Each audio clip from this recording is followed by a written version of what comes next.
Hello. Yes. So the colleagues, welcome to the sixth IMCO meeting.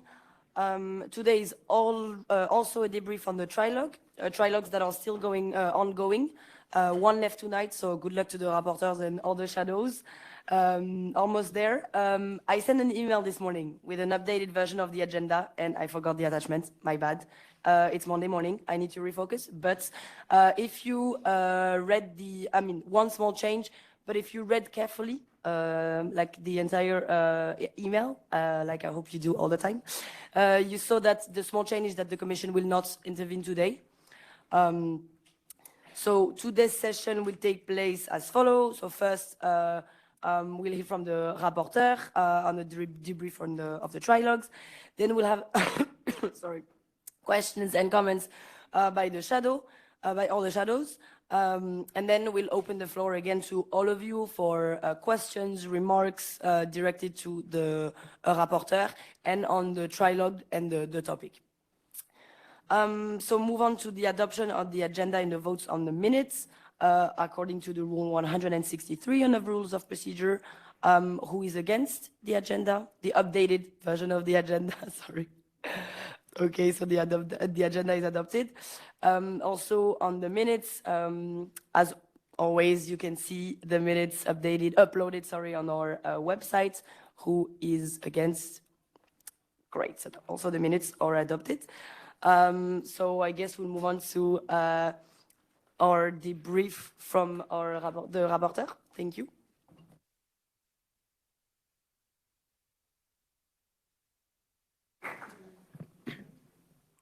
Thank you, Madam Chair, and thank you again for the opportunity to give you all a debrief of the last trialogue sessions. We had quite a few sessions since our last IMCO meeting on last Thursday. We continued negotiations Thursday afternoon, all of Friday and Saturday afternoon, but I'm very happy to say that we have made very good progress and we can finally see a light at the end of the tunnel. I will now update you on the specific articles that we have found an agreement on since the last debrief. We have finished changes in Article 2 regarding the different definitions as follows. In point 1, we have added more concretizations to the definition of interest representation, so that now it reads like this. Interest representation activity means an activity with the objective of influencing the development, formulation, revision, or implementation of existing or new policy, legislation, or public decision-making processes, including electoral processes in the Union. This could in particular be performed in the physical or digital realm through organizing or participating in meetings, conferences, or events, contributing to or participating in consultations or parliamentary hearings, organizing communication, advertisement, or advertising campaigns, including by impacting public opinion. After that, it goes on. However, it will follow the changes according to the Commission's proposal. In point 4a, was only amended by the Parliament. We have added the words head of state to the list as we saw it necessary because in regard to different forms of organization of a state, the head of state and the central government are not necessarily always connected. This would be, for example, the case in absolute monarchies. This has been agreed and is now part of the final text. Regarding point 11, which is about the inclusion of union officials in the scope of the directive, the Council wanted to delete it completely together with point 12. However, we could convince them that excluding union officials from this directive would go completely against the objective, as some political scandals of the last few years in connection to union officials were the reason for this proposal in the first place. Therefore, point 11 and point 12 will remain as proposed by the Commission in the final text. Point 13 will remain as proposed by the Commission, except that we added the power of adopting and implementing acts to the Commission in order to further define the concerned regional and local level. Thereafter, we added more definitions. We agreed on definitions for exercise of diplomatic or consular relations, which will follow the definition of the Vienna Convention. We agreed on a definition of advertisement, which the Council saw necessary because we mentioned it in point 1. And we agreed on a definition of civil society organization, as they do come up quite often throughout the directive and haven't been defined before. The next article was Article 3. We have spent a very long time discussing about the scope of the directive, but we have finally come to an agreement, even though the ideas behind the respective amendments seem to be very similar. We spent a lot of time discussing the individual paragraphs. The changes to paragraph 1, subparagraph bless you.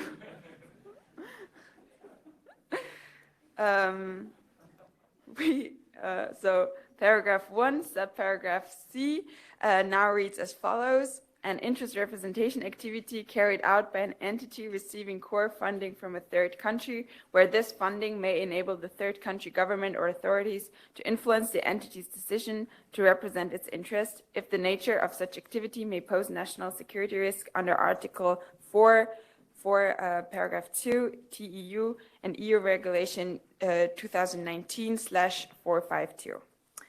Another big point of discussion was the exemption of religious organizations in subparagraph D of Article 3, where the Council suggested to exclude religious or belief communities. While we saw the relevance of this topic for many member states, we pushed hard on the wording as we wanted to avoid creating any loopholes, be it for any kind of organization. We agreed on the following text.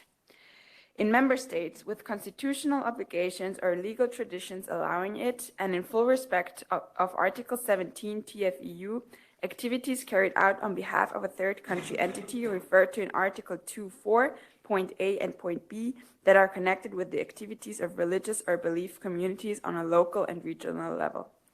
This way, the exemption is only for those religious communities where a member state has a constitutional obligation or legal tradition to provide different treatment, and in those countries, the exemption will only be on a local and regional level, not on a national level.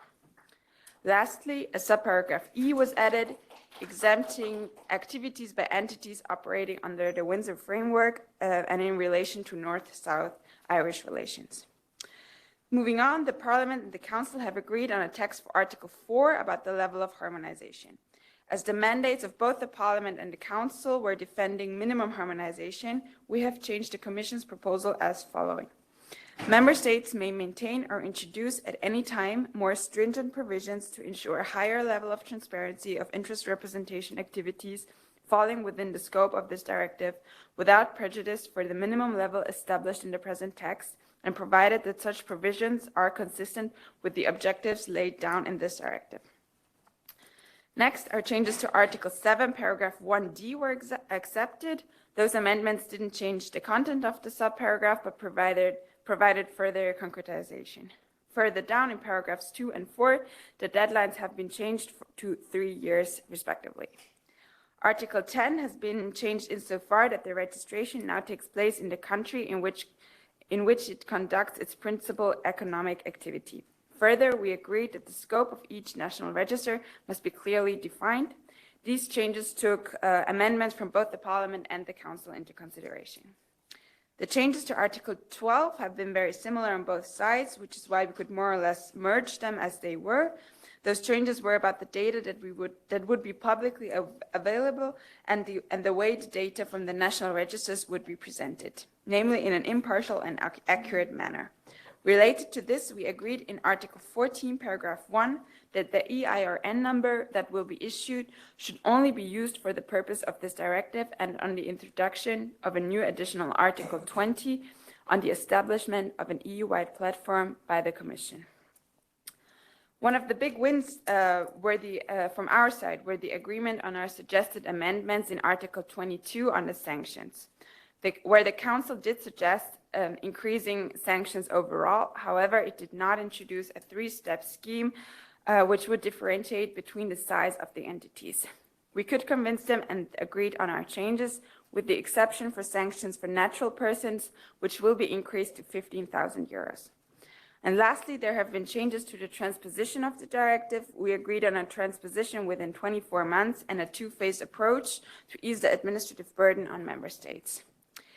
These have been the changes since Thursday. As you probably know, there are not that many articles left to be discussed. It's especially our Article 8 and 19 and the recitals that remain to be decided on. In addition, there are some smaller changes throughout the text that have to be decided, but I'm confident that we will finish negotiations this evening. Thank you very much, and I'm looking forward to your questions.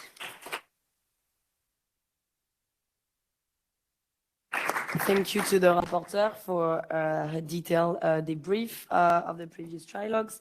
Now we'll move on to questions and comments by the shadows, starting with Ms. Lopez Iglesias for SND. Wait, the mic is coming.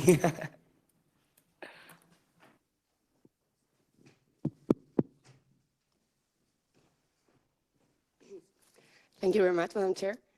Thank you, Madam Rapporteur, for your explanation. Today, my announcement will be brief and to the point. The negotiations with the Council have been challenging, and unfortunately, red lines on key issues are potentially being crossed. While both sides have made significant concessions, we believe that the European Parliament's position has been disproportionately compromised.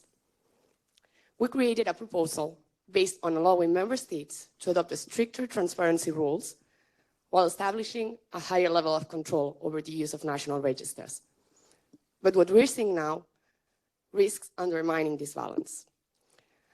Our bigger concern is that if the result of the negotiation remains in its current form, it will pave the way for member states to implement foreign agent laws. National registers might be weaponized, and the single market will be distorted, leaving the EU with very limited capability to intervene. We urge all parties involved to reflect on the long-term consequences of these compromises. The goal of this directive is not merely to regulate third country lobbying, it is to safeguard transparency and trust in our democratic institutions. We cannot afford to let the directive become a tool that jeopardizes these objectives. This is all I have to say for now. Thank you.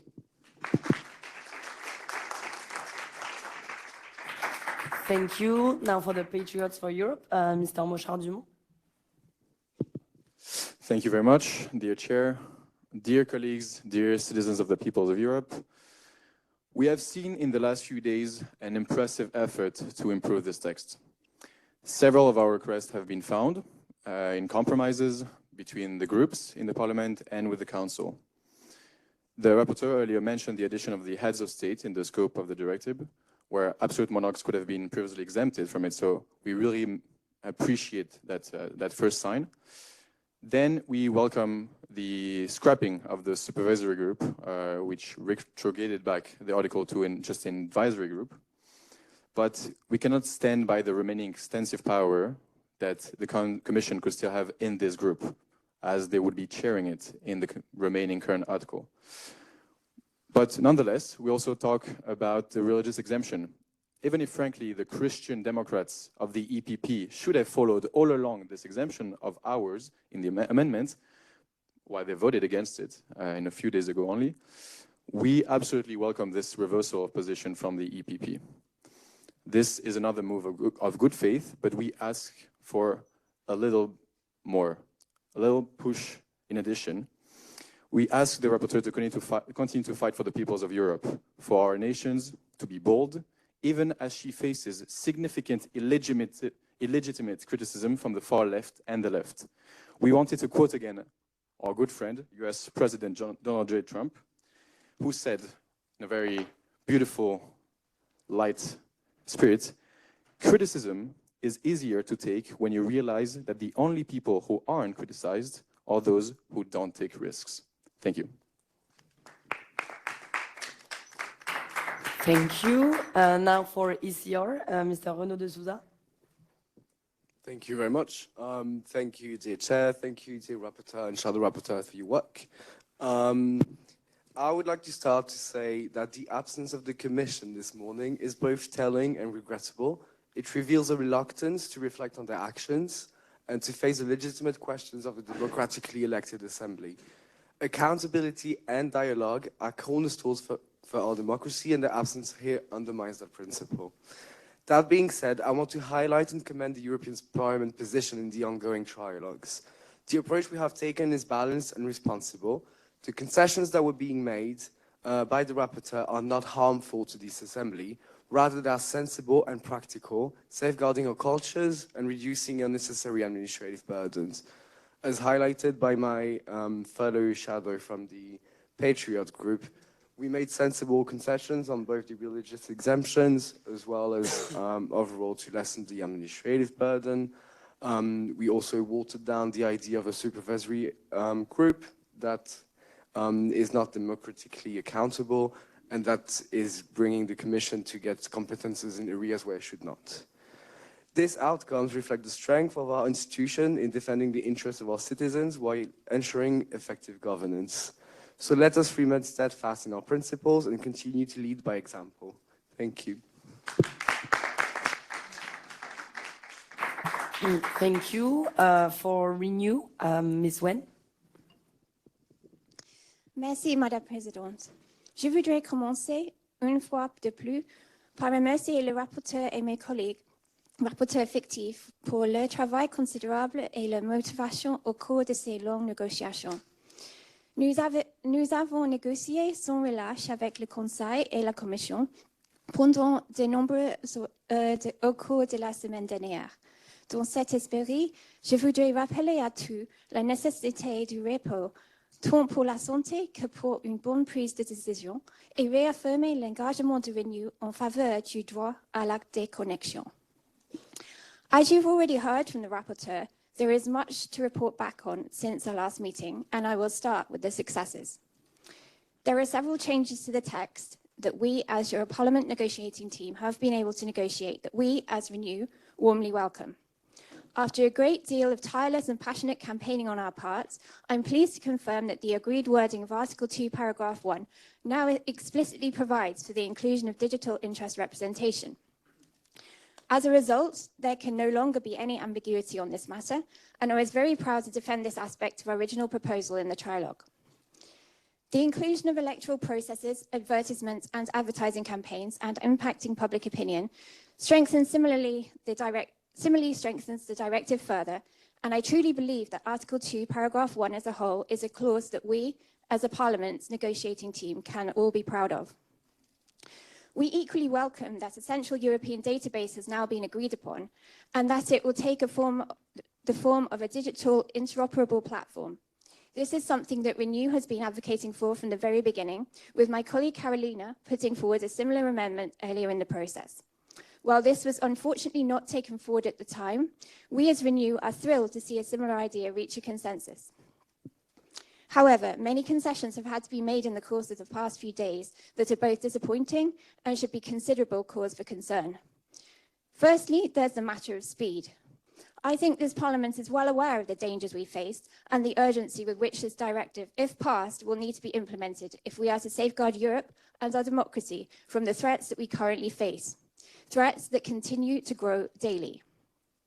The new transposition time of 24 months, up from 18 and a year longer than this Parliament considered necessary, is far too long. They say that a week is a long time in politics. 24 months is an eternity. And the delays don't stop there.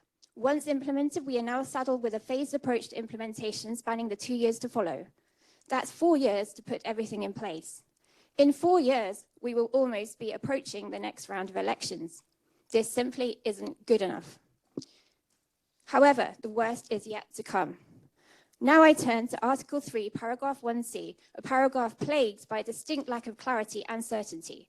I quote, "An interest representation activity carried out by an entity receiving core funding from a third country where this funding may enable the third country government or authorities to influence the entity's decision to represent its interests, if the nature of such activity may pose national security risks under Article 4.2 TEU and EU Regulation 2019-542. May. This paragraph has more holes than Swiss cheese. Furthermore, its highly subjective wording risks bringing this directive into disrepute, our union into disrepute, through the risk of its perception as a foreign agent law, similar to those we have, rightly, criticised so strongly elsewhere. Europe can do better. Europe deserves much better. Our constituents deserve much better. We as Renew strongly regret that the Parliament's original preference for the inclusion of large entities here had to be compromised, only to be replaced by something so holy that it resembles Swiss cheese. We as Renew now demand that a reference to Article 2 of the TEU be included in the recitals in order to put this worrying paragraph back in its box. We as Renew believe only by grounding this directive in our EU values can these concerns be overcome and these new weaknesses addressed. This will now be essential to sustain our support of this text going forward. Thank you.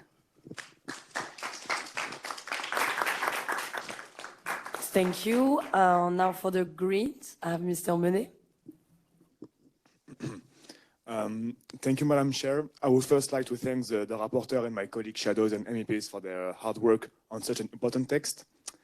Unfortunately, I must express my disappointment that our efforts have not yielded the desired results.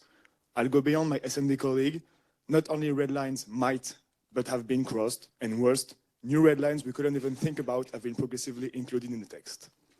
With each trialogue meeting, the text has been progressively diluted, distorted, and reshaped to suit the interests of member states with the support of the Venezuela majority within our walls.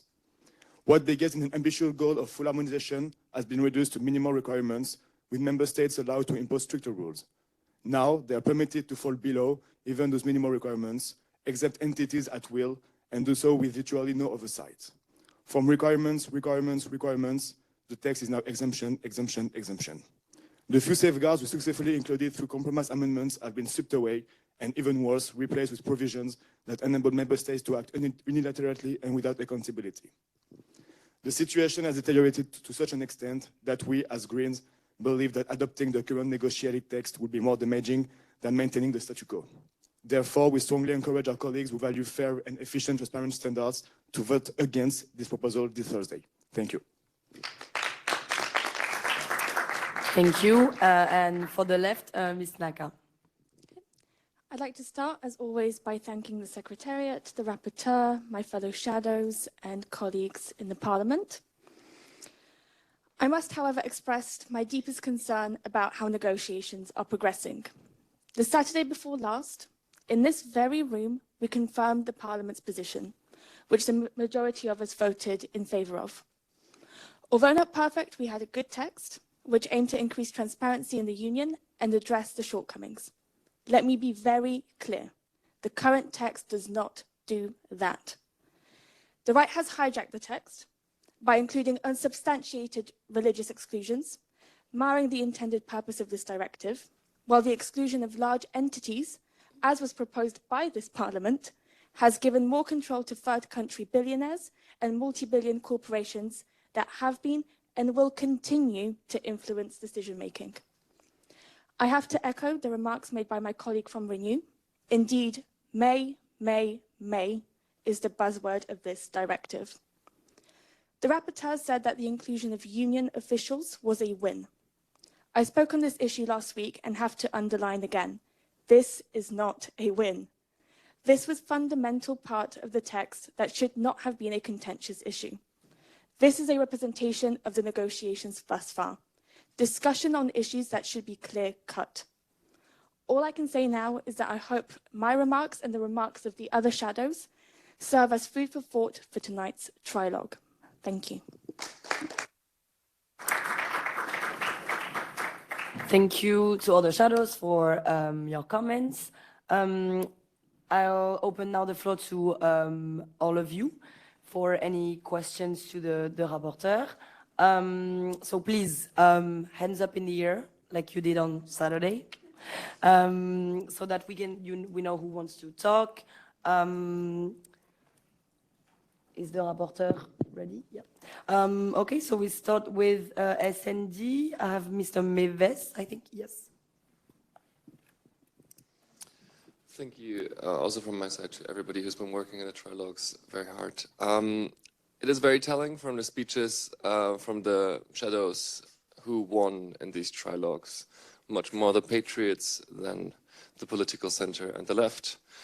I want to ask you, dear compatriot, the fears of this becoming an open door for like foreign agent laws is very real, and it concerns more than half of this committee.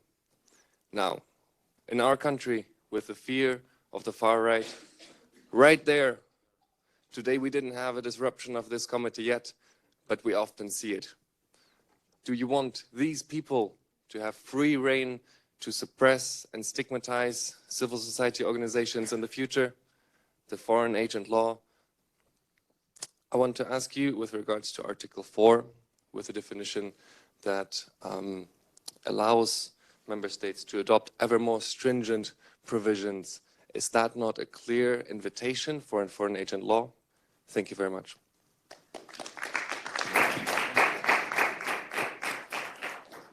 Thank you very much. On Article 4 and the level of harmonization, I do not think that allowing member states to adopt more stricter rules or laws, norms, if they choose to do so, I do not think that this is an invitation to any government to change it into a foreign agent law. I do not think this is the case.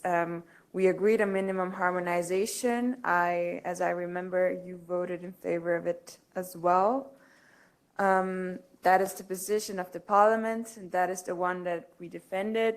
We were lucky on Article 4 because the council had or still has the same position. So agreeing on Article 4 was more or less just about the wording and less about the content.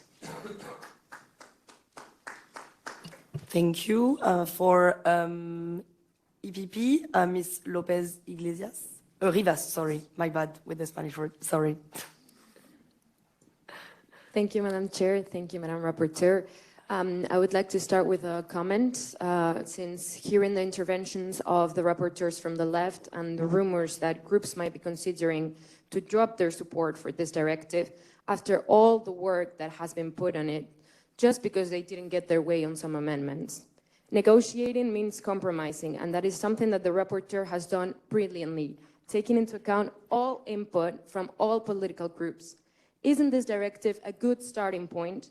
May I remind you that this field will remain completely unregulated if this directive falls.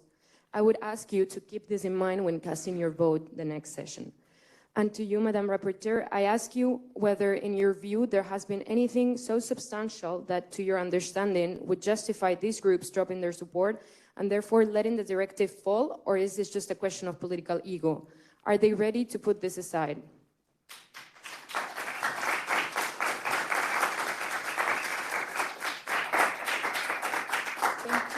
Thank you very much for your questions. The job of the political groups and of the shadows specifically is to defend their amendments and to defend their position.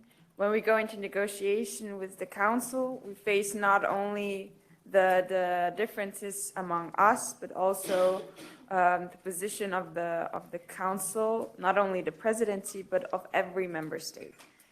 In trilogues, we have to take into consideration the concerns and the doubts and the worries and the positions that the member states have as well.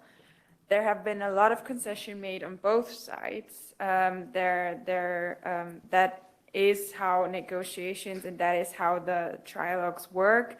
Our job is to find a common middle ground if possible. However, I understand that some of the concessions that the parliament made have been particularly difficult for some political groups. I appreciate their support and their help very, very much. I completely, I think we work very well as a team, and I know that they really do everything to be able to support this text. I know it's not always easy, and I know they have a lot of struggles internally, but I appreciate their support very much, and I am confident that we will find a text at the end where most of us will be able to support. This is unfortunately, or fortunately, this is how trilogues work.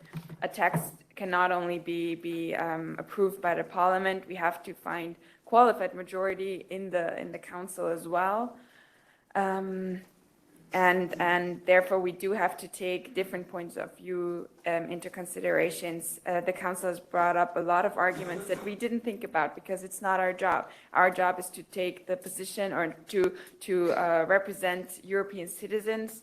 The council's job is to represent the member states' representatives and governments. These positions may collide. I'm very happy that on a lot of issues, both Council and Parliament have made similar amendments or had similar ideas. So often it was about the wording and finding the right middle ground. But of course, there are some articles, some issues that are more contingent and a little bit more difficult. And I appreciate the support of the political groups and especially of the shadows very, very much. Thank you. Thank you. For ECR, Mr. Magny de Maisonneuve. Madam Chair, Madam Rapporteur, dear colleagues, as we approach the final round of negotiations in the Parliament, the last Commission meeting, I want to thank you all for your productive interventions, your productive questions, productive thoughts as well. I want to urge you as well to consider this vote highly. This is our last potential way to influence our position. It'll be Thursday at 9 a.m. So do vote with your heart, but remember your countries, okay? I was elected by the Romanian people. I will be voting with the Romanian people in mind for this text, and I urge you to do the same. Now, Madame Rapporteur, my question is, why did you come back on your position? Why are we today voting for religious activities? This is my question, because we've been pushing for this with the ECR, with the Patriots, and now you're coming back to us asking for a vote. So this is quite curious. I'm just asking why you've done this when in the first parts of the negotiations we were arguing for this. You made it hard for us to understand, and now you're coming back on this position. I think a lot of people in the Parliament are questioning why you did this. Thank you. Coming back on the position on what exactly?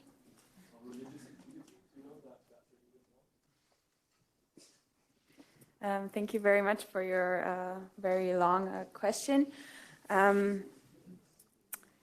As I said before, trilogues are about finding consensus between the Council and the Parliament.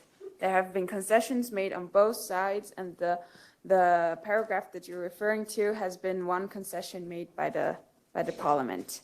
That was a big concern from the member states. There are a lot of member states who do have legal traditions or constitutional obligations to certain religious communities or belief communities. We did not want to provide any loophole or any form of circumvention for any kind of organization. This doesn't have anything to do with the word religious. We didn't want any exemptions for any kind of organizations. The text that the Council proposed didn't have any reference to constitutional obligations or any kind of exemption only on a certain level, and I'm very happy that we were able to push them on this so that the exemptions now only apply in the member states where there is a constitutional obligation or a legal tradition for a specific treatment of those communities, and the exemption will only be taking place on a local or regional level. The idea behind this was to not force every small church in a small village to register because they talk to the mayor or what. These exemptions do make sense. However, the fears of circumvention were kind of met because the exemption will not take place on a national level, which means that the big church organizations that operate on a national level will not be exempted from the scope of the directive.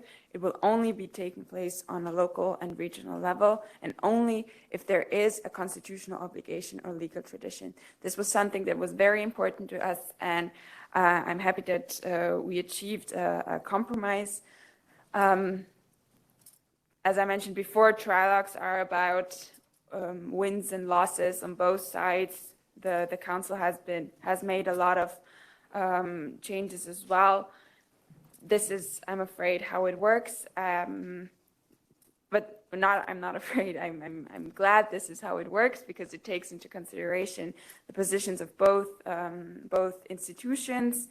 But as you can imagine, sometimes it's more difficult to find common ground, and sometimes it's easier. But this is what the negotiations are for, and I'm very happy with the team from the council, and of course with my team, because I think we do a terrific job, and I'm looking forward to the last session this evening. Thank you.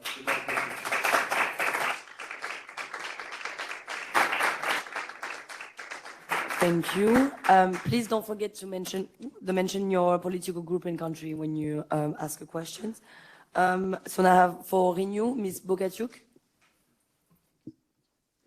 Thank you so much, Madam Chair. Thank you so much, Madam Rapporteur. My question is on the Article 22 on sanctions, if you can clarify, because from what I understand and from what I know, in the context of the trilogue negotiations, a new provisions under point C has been introduced, extending the application of the 6% of sanctions to large civil society organizations with a specific annual budget. Given that large CSOs now fall under the 6% sanctions category, what mechanisms will be implemented to ensure proportionality in assessing their cases, particularly given their distinct roles and non-profit missions compared to large enterprises? Will the Council consider introducing flexibility or safeguards to account for these differences during implementation? Thank you so much. Thank you. Regarding the sanctions, the amounts of the annual budget of CSOs in the paragraph that you referred to are not defined yet. We are waiting. We asked the Commission to provide these numbers. We are waiting on that, but I'm sure they will provide that this evening. Regarding the proportionality, if you look one paragraph further, there is a reference to proportionality in Article 22, paragraph 2. So this is how we will ensure proportionality on this matter. Does this answer your question, or I did not quite understand?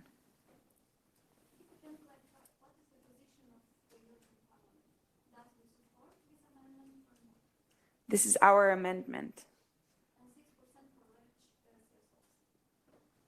This hasn't been in our position. However, we included it in paragraphs A and B, and the Council asked to have it in paragraph C as well, which is why we included this. Yes, it does make sense because there are some CSOs who are very, very large and who have the same size of large enterprises, and it is in line with our understanding that those large CSOs would be treated the same as the large enterprises. My question is how we can do the differentiation between enterprises and the CSOs that they are non-profit missions. The differentiation is that the size of the enterprises depends on their annual turnover, and the size of the CSOs depends on their annual budget. Because CSOs do not necessarily, even if it's a large CSO, it doesn't necessarily have a large turnover, which is understandable, which is why we have this. We have made this differentiation throughout Article 2, and paragraph C follows the same rationale than A and B. And there is a reference to proportionality in the following paragraph. So I think we're covered there. Thank you. Thank you. For EPP, I have Ms. Georgiadou. Dear Madam Chair, thank you for giving me the floor, and thank you, Madam Rapporteur, for your hard work and dedication in advancing this file. As a member of the European Parliament from the EPP party, representing Latvia, I would like to pose the following question. Could you kindly re-explain and clarify the compromise being made in Article 3 regarding interest representation, particularly the inclusion of third countries in cases where they impose security risks? Additionally, what specific safeguards are being considered to protect EU member states, such as Latvia, which are geographically and politically more exposed to potential threats from third countries? Thank you. Thank you very much for your question on Article 3, Paragraph 1, Subparagraph C. I think that is the one that you refer to. This is also the paragraph that my colleagues from the left and the Green have been criticizing. I can read it to you again on the text that we agreed on. An interest representation activity carried out by an entity receiving core funding from a third country where this funding may enable the third country government or authorities to influence the entity's decision to represent its interests if the nature of such activity may pose national security risks under Article 4.2 TEU and EU Regulation 219/452.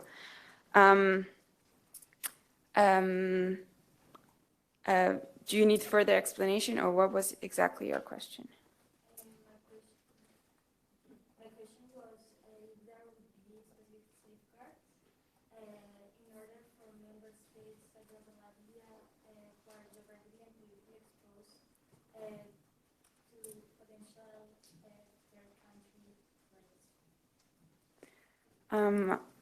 I'm afraid there haven't been any amendments regarding this from the Parliament, because this is not our amendment, or this is not the paragraph C that the Parliament suggested. I think it would be the Council's responsibility to introduce safeguards here. I think they have a lot of input from different governments on this particular subparagraph, because this has been pretty contingent, and we have discussed this in great length. This has been the article we spent the most time on by far, and so I think it would be the member states or the Council's responsibility to introduce safeguards here. I think we can't introduce new amendments because we have our position, and that one is set. Thank you. For the left, I have Mr. Basso. Thank you, Madam Chair. Benjamin Passo, the left, Sweden. Madam Rapporteur, next week you explained to Mr. Mosha Dumont that the position, your mandate in the trilogue was to defend the position voted by the committee, but you did not. You betray your mandate and you betray European citizens. You sell your integrity to the far right. My question is simple. I have a question. My question is simple. Because you choose to defend your own agenda and this of the far right and religious integrists, how will you betray again the position of the Parliament tonight? Thank you, Madam Rapporteur.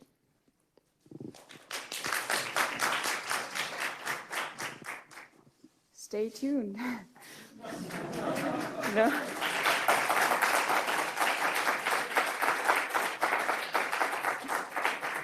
No, I don't think I betrayed the position of the Parliament. I do defend the position of the Parliament in trilogues. As I said many times before, negotiations are between the Parliament and the Council, and there are some concessions to be made, and there are some wins to be gained.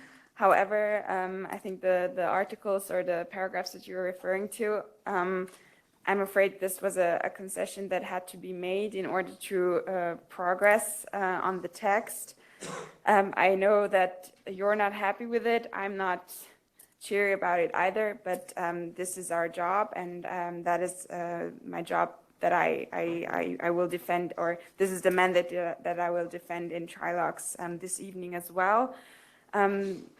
I think the council team has shown a lot of openness and respect for our position. They are defending the position of the member states, and we're defending the position of the EU citizens. These unfortunately clash sometimes, and but our job is to find some common ground, which also means that some amendments that we suggested don't make it. But this is the truth for the council side as well. So I'm afraid this is how it works, and this is how we will proceed as well. Thank you. Thank you. For SND of Mr. Richard. Thank you. Kula Richard, SND Sweden. My question will be quick because you like quick questions. I wonder why the council wanted to to exclude union officials, and what were their arguments to do so, because I think it goes against a lot of what we've been working for these past few years here in this parliament. So thank you for defending it in the trilogues, but I want to have a bit more information on what were their position. Thank you. Thank you.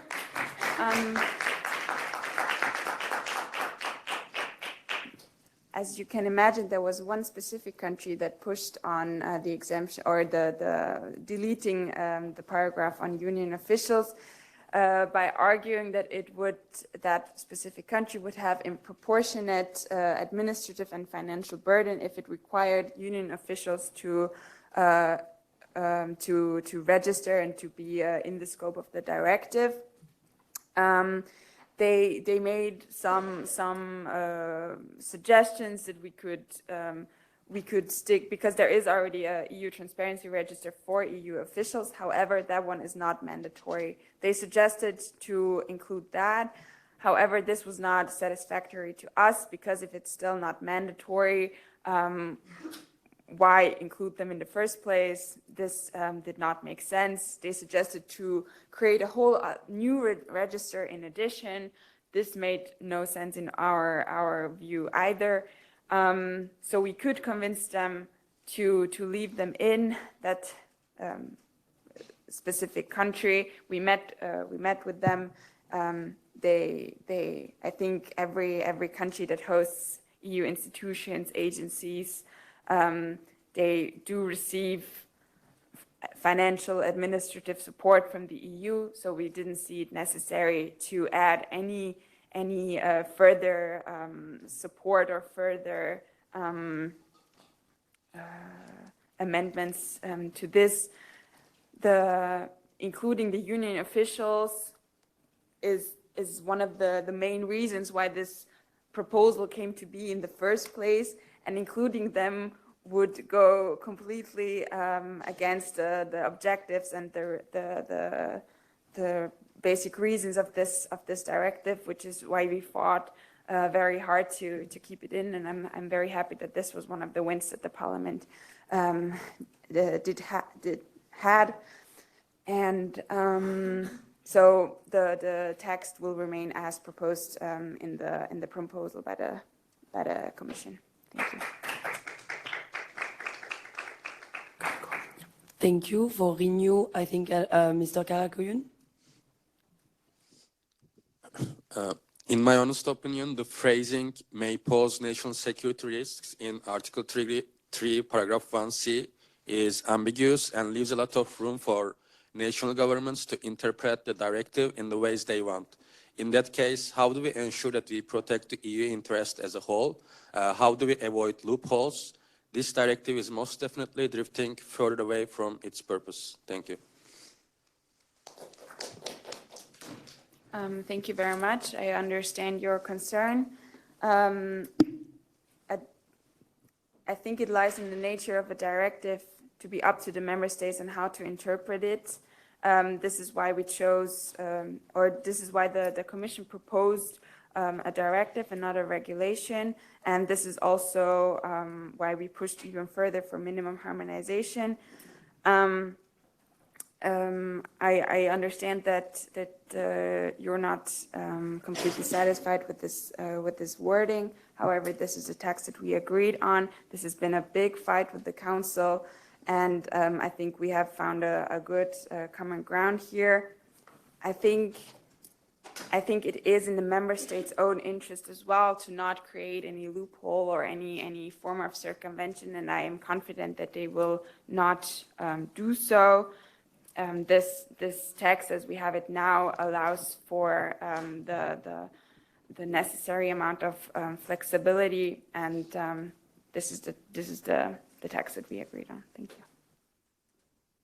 Thank you. For the Patriots for Europe, Mr. Crooks. Thank you, Madam Chair. So Samuel Crooks, Patriots for Europe, Austria. Good morning, dear colleagues. I have to say that it was fantastic to see so many of you at the Parliamentary Bar on Saturday night when we had a valuable opportunity to discuss this directive in informal settings and meet some of our predecessors from the previous legislature. So that was a fantastic opportunity to talk about this in an informal setting. And we went quite far into the night with that. More seriously, Madam Rapporteur, I would like to echo the sentiments expressed by my shadow, Monsieur Mouchard-Dumont. It's been clear that there's been fantastic and exhaustive work in the trilogue negotiations to improve this text and to create a better finished product for the electorate. Nevertheless, as far as I understand, we only have one final trilogue this evening, one last chance, and time is running out. A good friend of mine, while I was a student and before I entered politics, once told me what you sometimes need to get things done is a deadline and not quite enough time. Unfortunately for us, Madam Rapporteur, we are working on a directive and not a university essay, but the question that I have for you is, do we have enough time to get this directive done? Thank you. Thank you very much. As you know yourself, we have added a lot of informal trilogue sessions last week. The articles that remain to be discussed, we will not start on them today. They have been subject of discussion before, so we don't start at zero. There have been informal negotiations, and the amount of text to be determined isn't that much, so I am confident that we will find or we will finish today or this evening. And I lost my train of thought, but yes, I'm confident we will finish this evening. There are still the recitals as well to be discussed. However, they always take reference to an article, and once we have the articles finished, the recitals, I think we will be able to go through them pretty quickly. And I think a deadline is always something that helps because it forces us to be productive. It forces us to comply with the time frame that we have. And I think this is what we need tonight for our final push, so to say. And I'm also looking forward to finishing this.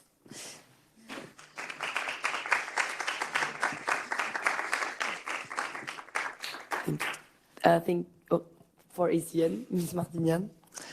Hi, so speaking on behalf of the German people and my dear and glorious fatherland, I want to express my extreme gratitude that the voice of Europe has been listened to. ESN would like to express our thanks that the considerations for religious or constitutional traditions, inclusion of union officials and national security exemptions in Article 3 have been accepted. These will enable a much fairer and just legislation which considers the constitutional and legal traditions of member states and exemplifies the European motto, united in diversity. This also mitigates the risk of member states relinquishing control over their own national security. We are still worried, however, about the inclusion of delegated and implementing acts. Have all delegated acts been replaced now with implementing acts, or have they both been kept? And we're also concerned with the sanctions on individual people, as this could enable a huge burden to be placed on individual entities. So is there a room for these to be lowered at all? Thank you. Regarding the delegated and implementing acts, this is one issue that remains to be discussed this evening. So, as usual, I will not comment on ongoing negotiations. Regarding the sanctions for natural people, as you know, we proposed 5,000 the council went much higher. We agreed on 15,000. I believe that this is an amount that will motivate natural persons to comply with this directive, and this is exactly what we want. If you look at the field of actors that will be covered through by this directive, we are mainly talking about legal entities, which means CSOs or enterprises. I think the number of natural persons acting without any kind of legal entity is very, very low. But I think it makes sense to have higher sanctions here to motivate them to comply with the rules that we establish. Thank you. Thank you. For the EPP, we have Mr. Rister. Thank you very much, Damien, EPP Poland. I came here today with a few concerns, but as I have watched this session, I found myself increasingly concerned. Given the substantial changes on the original text, the change of scope, the extent of harmonization, the exemptions, I'd say it's safe to say this is a brand new text. Now, I have seen the patriots are clapping for you more than the rest of this assembly, more than S&D. But at the end of the day, we still all have to vote on this text for it to become reality. We, as EPP, I believe, have shown understanding that is in accordance with our values and spirit of cooperation, and your success so far is the concrete proof of that dedication. But what of the directive contents themselves? I have no doubt that you have worked hard to make the text as consensual as possible.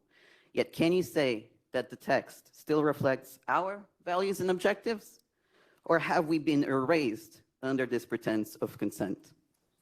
We've lost on the supervisory group. We've compromised on many things we did not want. And I'm not sure we've won as much in exchange, since apparently several red lines were crossed. So I find myself wondering, and I would like to extend this question to you. Can we, as the party of the European people, vote on this text on Thursday and still be able to face our electorate?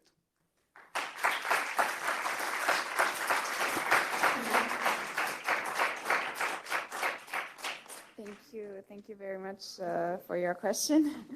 I believe that yes, we can vote for this text on Thursday. As I said many times before, we went in with an ambitious position.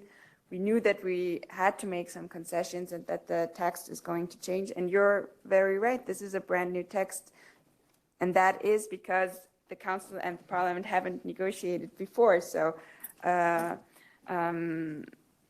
there forcibly will come a new text out of it.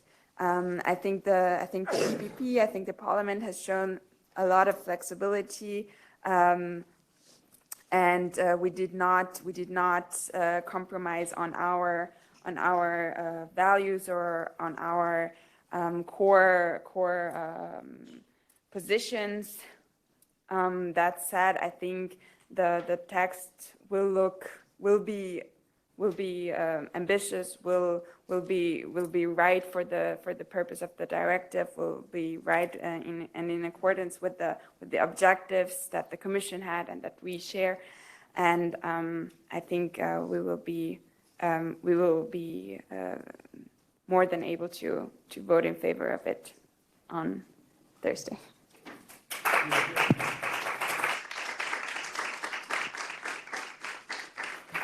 Thank you. For SND, Mr. Garcia.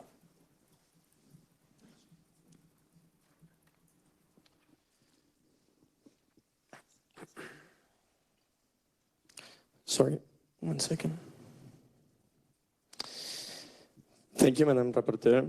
I would like to ask very clearly, and if you can develop as much as possible, on what are specifically the safeguards that have been already been agreed to prevent the registers and the national authorities from being politicized or weaponized. specifically because keeping national authorities and registers independent is a red line and is crucial from our party, and I would say the parliament as a whole. Sorry, could you repeat? Yes, if you could develop as much as possible on what are the safeguards that have been already agreed to prevent the registers from being politicized or weaponized by the member states. I think this takes reference to Article 19. However, that one is still under negotiation. It could be. I'm not referring to any specific article as such, but I would like to know further what are the steps being taken to guarantee this independence regardless of the specific article.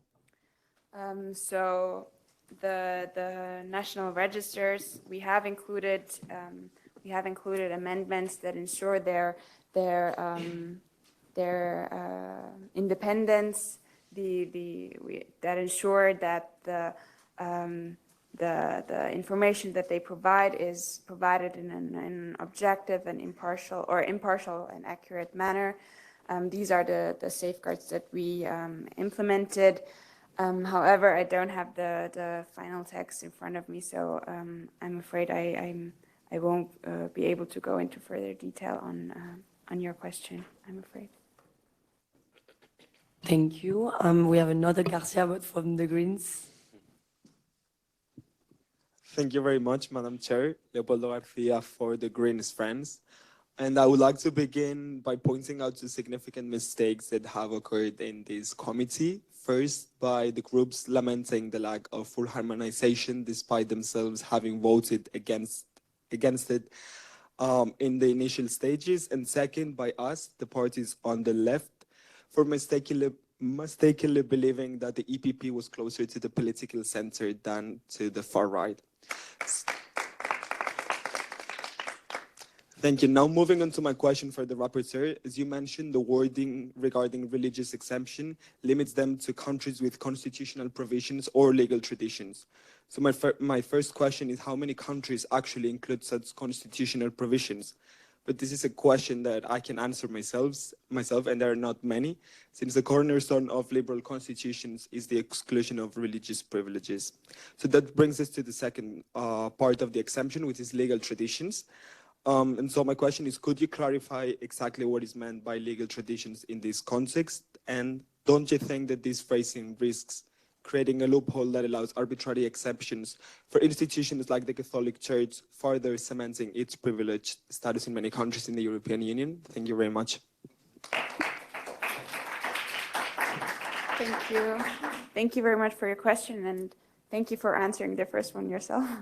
And regarding the wording on that particular paragraph, I think in the contrary, we have to include the word legal traditions, because if we only talk about constitutional obligations, that would refer to written constitutions or to written laws. However, legal traditions takes into account laws that are not written but are part of the legal system in a country. It takes reference to legal practice that has been practiced for a very long time, but for some reason hasn't been written down. So I think in the contrary, it would create a loophole in taking out the word legal traditions, if only referring to because constitutional obligations would only refer to written constitutions, and legal traditions takes also into account that it doesn't have to be in a constitution. It could also be organized in a different law. If we would exclude legal traditions, this would create a bigger loophole, because then the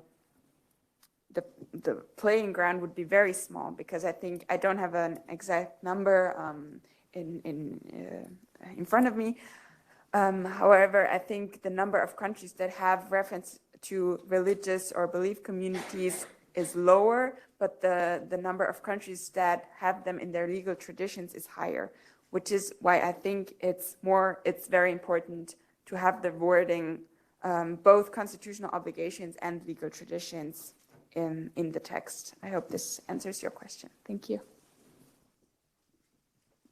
Thank you. For ECR, Ms. Lombardi.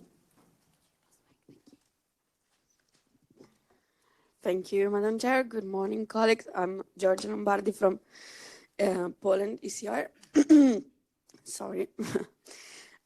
So I'm saddened to hear all of these pointless attacks here today. So I would like to focus more on the content.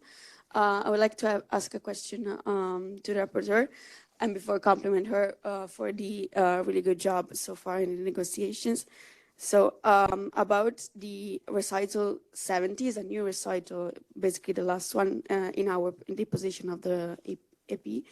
And it refers to members as new institutions shall pay particular attention to critical areas where third country influence poses heightened risks to the union, such as technology, defense, energy, and it goes on. Focusing on defense. So we are all, I think, really worried about our defense as EPs, as MEPs, as citizens in our countries. But defense is a prerogative of member states. So I would like to ask you if this recital was discussed with the council and what was the council position on that. Thank you very much. This was an amendment by one of my amazing EPP colleagues. However, the recitals haven't been discussed at all yet. As I said before, the recitals take reference to the articles, which is why we're going to finish the articles first. And once we agree on them, I think we will be able to go quickly through the recitals and change them as necessary in line with the articles. Which is why this hasn't been discussed at all, and I'm afraid I won't be able to provide you further information on that.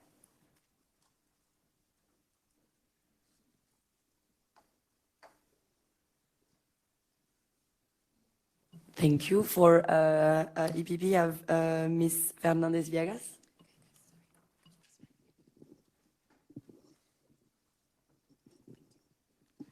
Thank you, Madam Chair. Good morning, dear colleagues. As for the intervention of my Polish colleague from the EPP, should I remind him of the need to concede and debate to have not only the voice of the EU citizens heard, but also represent the diversity of Europe, which is a basic democratic aspect of the European Union, if you ask me.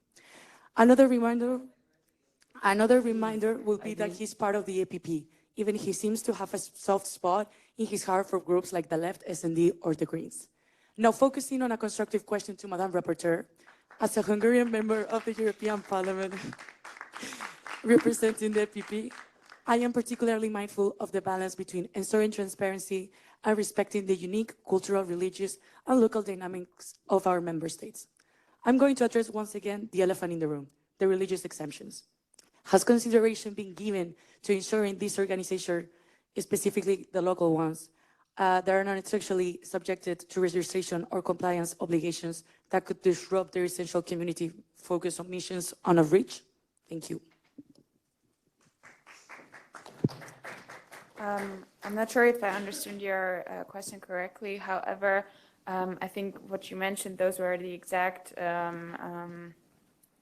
concerns that we have. We didn't want exemption on a national level. However, it made sense to us to allow exemption on the local and the regional level, because I think especially in countries that, or of the countries I know that would be affected by this, they have their organization is that they have a lot of smaller communities, small villages of only a few hundred citizens, and we didn't want to obligate the small church to in a small village to register as soon as they talk to any politician, for example. These have been the concerns and the rationale behind this paragraph. Does this answer your question, or I'm afraid I didn't? Yes? Okay, very good. Thank you. Thank you. For SND, I have Mr. Kosciuszko. Thank you, Madam Chair. Thank you, Madam Rapporteur. Brief question on Article 20 on the sanctions. Could you please give us some more details on the three-tier or three-step approach that was taken? Could you give us some figures in general, some more detail? Thank you. Yes, sure. So the text that we agreed on is more or less the amendment or the position of the Parliament, which means that we have it's not a three-step, but it differentiates between the sizes of the entities. We have first the micro and small enterprises and the small CSOs, which will be faced with 1% for the enterprises of annual worldwide turnover and for the CSOs of the annual budget. There will be a set number.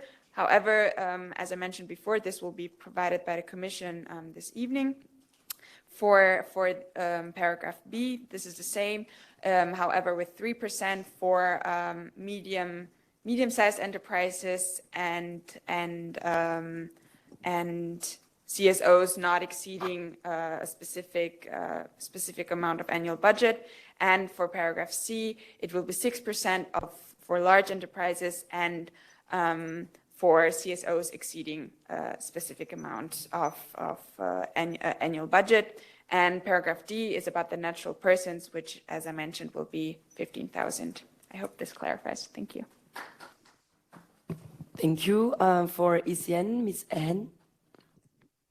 Good morning, Rapporteur. Good morning, dear colleagues. I am Mao Hen, ESN MEP from Bulgaria. Thank you again for your thorough work at the trilogues. I asked you that question last week and I'll ask it again. Has there been any progress on Article 16's thresholds? Regarding Article 16, paragraph 3a, has the Council maintained its position to install a 200,000 euros threshold for information requests? The same question applies to Article 16, paragraph 3b, as the Council's general position sets dangerously low thresholds as well. You're right. I'm afraid I didn't mention it in my debrief. This was not deliberate, but an honest mistake. And yes, this is. We did go with the number of the council because having a higher threshold would provide a big loophole and a circumvention possibility for enterprises going under the specific amount, and 2 million, the number that we proposed would exclude a big number of entities, which is why we will follow the number of the council, and the same for I think 2 paragraphs further down. Thank you. For SND, Mr. Cornet. Yeah, thank you very much. I would like to comment on the question of my colleagues of the Greens and come back on that, on the religious groups.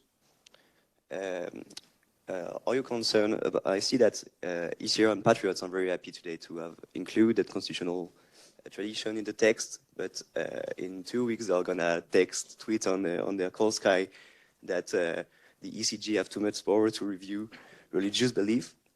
And in fact, this formulation of the question is opening the possibility to the Court of Justice to review what is a religious group or not, as it is possible because like the Court of Justice can sometimes do refer to national constitutional right, like in St. Wittgenstein or and the Gesellschaft.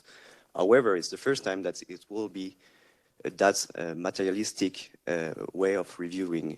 In that case, are you concerned that the Court of Justice will have too much power on what is a religious group or not, and what is saying the national constitution on what is a religious group or not, which is kind of dangerous? Thank you very much. I understand your concern. However, it takes reference to the religious communities or belief communities that are part of national constitutions or legal traditions. So these are already part of national legal systems. I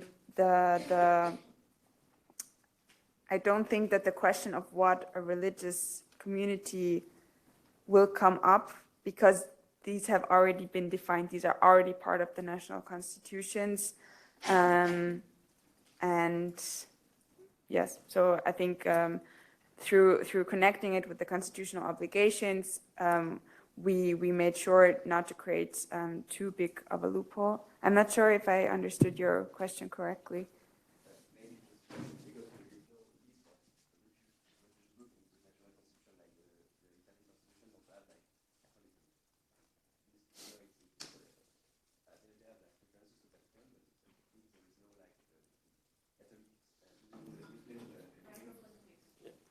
But I think that's exactly it. I think for the Italian constitutions, they do make references to the Vatican, which already makes reference to religious community, and that's the one that will find exemptions in Italy specifically. Yes, but so it's also closing the doors to more like little religious groups which are not affiliated to the Vatican, but are still very implanted in national countries like Orthodox and things like that. So the Court of Justice will have, at the time, needs to settle a standard of what is a religious group to implement this directive, which is kind of opening something that patriots and ICR are going to be mad of in 2 weeks. Well, we tried to make the wording as open as possible because we didn't want to discriminate against any religion.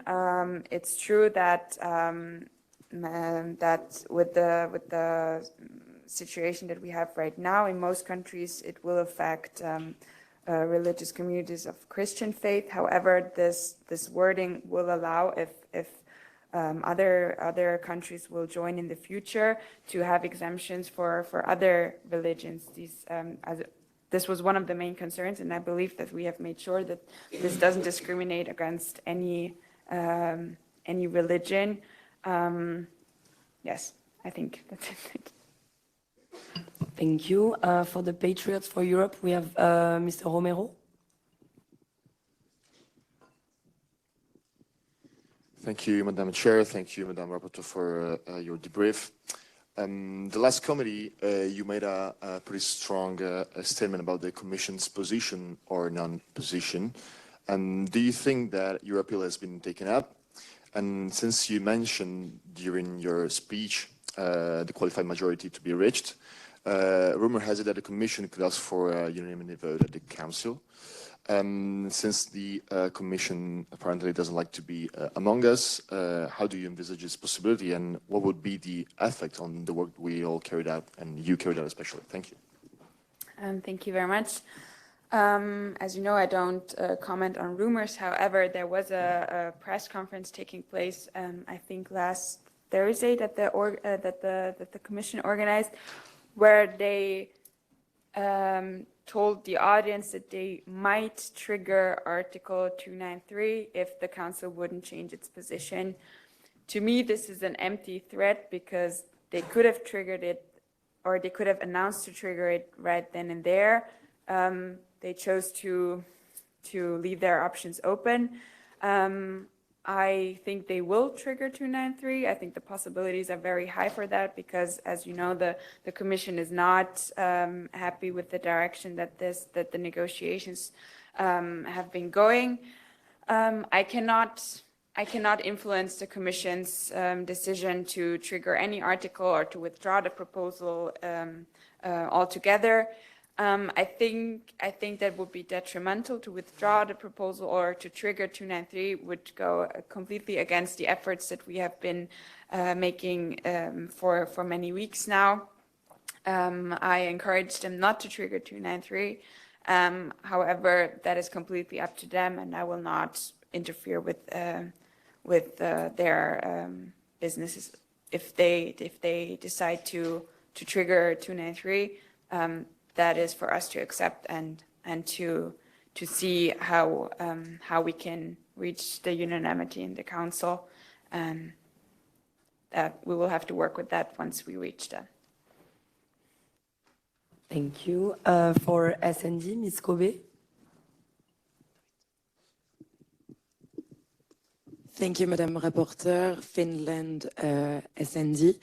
My question was in the line with the question raised by, I'm pretty surprised that you did not address this issue the first time that you addressed to this committee. However, with an absolute majority vote in the Council, it's almost guaranteed that the directive will not pass. Therefore, what's your plan to address this crisis? I understand that you're ready to talk, and I'm really glad to hear that once again. But are you open to reconsider maximum harmonization, and how do you plan? What's the goal? And that's it. Thanks. Thank you very much. Thank you very much. Regarding Article 4, there is no room for reassessing it because that is one of the positions that the Council and the Parliament agree on. We have agreed on a text in Article 4, and that is what we're gonna move on with. Regarding the qualified majority in the Council, as far as I know from the Council team, there will be, they do find qualified majority. There are enough member states to support the text. However, the text is not finished yet, so I will not interfere with the Council. I think they always have in mind the member states that will vote for a specific amendment, and they know their numbers better than I do. But I'm confident that we will be able to move forward. Did you take reference to Article 293? That would require unanimity in the Council. As I said before, this is something that we will have to face if the Commission decides to trigger this article. I hope they will not. However, I cannot keep them from doing so if they choose to do so. So this is a challenge that we will face once we get there. Of course, it is our ambition to include as many member states as possible. However, just as is the case in the Parliament, we will forcibly lose some votes, and this is just due to the process that we have to comply with. Thank you. So that's a wrap. So I'm thanking the rapporteur for answering all of our questions. I'm also thanking you.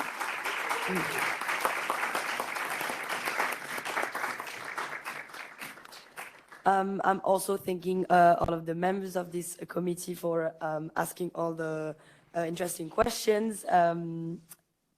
I think, yes. So this was our last IMCO meeting. So I want to thank you all again for, I think, a really interesting and interesting few meetings that we had. It was really vibrant and living because of all of you guys, so really thank you for that. I also want to thank all the shadow rapporteur and the rapporteur for their work. Also want to thank the EP Secretariat, who is turning into the EP Secretary of the European Parliament on Thursday. So I want to thank the IMCO Secretariat for the technical help, the minutes that they were taking, the 3 a.m. nights for the voting list again.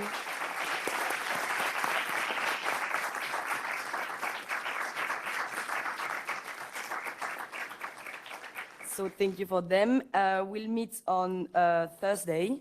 We'll turn into a plenary. So we just have to imagine that we will be like way more than what we are, and that will become Mezzola basically. So yeah, thank you. If you have any other issues, just know that the address email will still be on. So it's not because we're turning into the plenary that if you have any question, the address email is still on and we'll still look at it. So yes, thank you so much. This session is adjourned.